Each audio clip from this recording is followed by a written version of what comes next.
Welcome to your Daily Writing Habit, episode number 273. If you're writing a book or thinking about it or trying to finish a book you've started or trying to let more people know about your book, you are in the right place. Good morning. I'm your host, Christine Whitmarsh. If you're looking for me online, look for Christine Inc., I-N-K, christine-inc.com. Every day I'm sharing with you the writing habits I've learned over my 18 years as a ghostwriter, book coach, and author. I have learned that 3 things in particular have a huge impact on your success as an author, and they can turn a quote-unquote non-author into a published one. Those 3 things are writing fundamentals, productivity, and mindset habits. Here's today's quote. "It's a lack of clarity that creates chaos and frustration. Those emotions are poison to any living goal."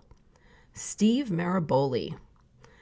So on yesterday's episode, number 272 from January 8th, if you need to look it up, I revealed how I've taken the traditional nonfiction book blueprint, one of my author inventions and a service that I provide to people who want to write a book, but they just don't know where to start, and converted it to fiction for fiction authors, something that I've been meaning to do for a while as a fiction author, and I've been kind of doing it on the fly while working with clients over the years, but now I've officially converted my book blueprint into fiction authors for 2020, so super exciting. And today, I'm going to give you the steps to do it yourself. Love giving away all my information here, so without further ado, here is how to convert the creative vision. So the vision really is the biggest difference between the nonfiction and fiction blueprints. The rest, and I'll reiterate this at the end, the table of contents and the architecture, those are pretty much straightforward right across both blueprints. But really where I found the differences to be when I do adapt my blueprint, when I've done it over the years for fiction clients, for novelists, it's really the vision where the differences are.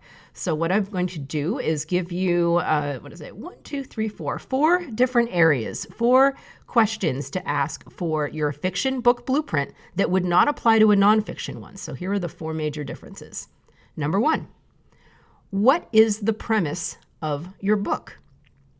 In a sentence or 2, what is your book going to be about? Write down what your book will be about. And I personally, a lot of you know I have a background as a screenwriter. I like to equate this to a screenplay logline and even kind of use that as a model for writing a novel premise. Get that?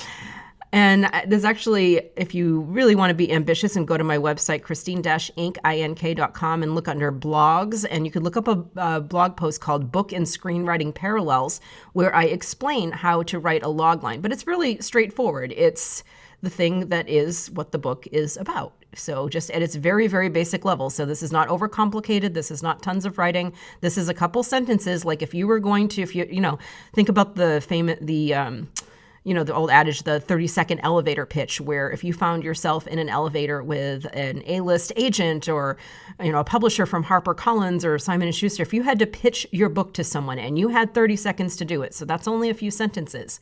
What is your book about in a nutshell? And that is the premise. The next part, character sketches. Who are the people in your neighborhood, meaning your book, and what do you know about them? The more you know, the easier it will be to tell their story. And that's something I talked about recently here on the show, character development.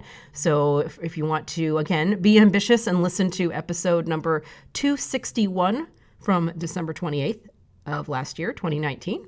And that's when I gave you some character development exercises. But that's the other huge difference between the nonfiction and fiction book blueprints is character sketches. So just really comprehensive character development. The more you know about your characters, the easier it will be to write the story. It will even fix a lot of problems sometimes that you have in the stories because the characters can be strong enough to resolve those problems. The next one is, where does your story take place? List all the locations, and beyond simply physical descriptions, also ponder how each location plays a role in your story. And for some of the key locations, some of the big locations in your book, how it might even be a character in your story. So really think about the locations and how they play into your story and what they mean to your characters. And the final one is, why is your story special? Not only how it's unique in regards to other similar ones on the market, but more importantly, why is your book idea special for you? Why are you the only person who could bring this story to life?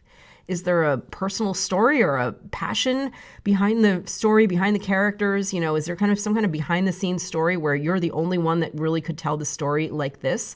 Or is maybe there's a personal message that your fiction story reveals that is tightly woven in with your own real life? Why is this novel idea custom built for you? So those are the 4 areas.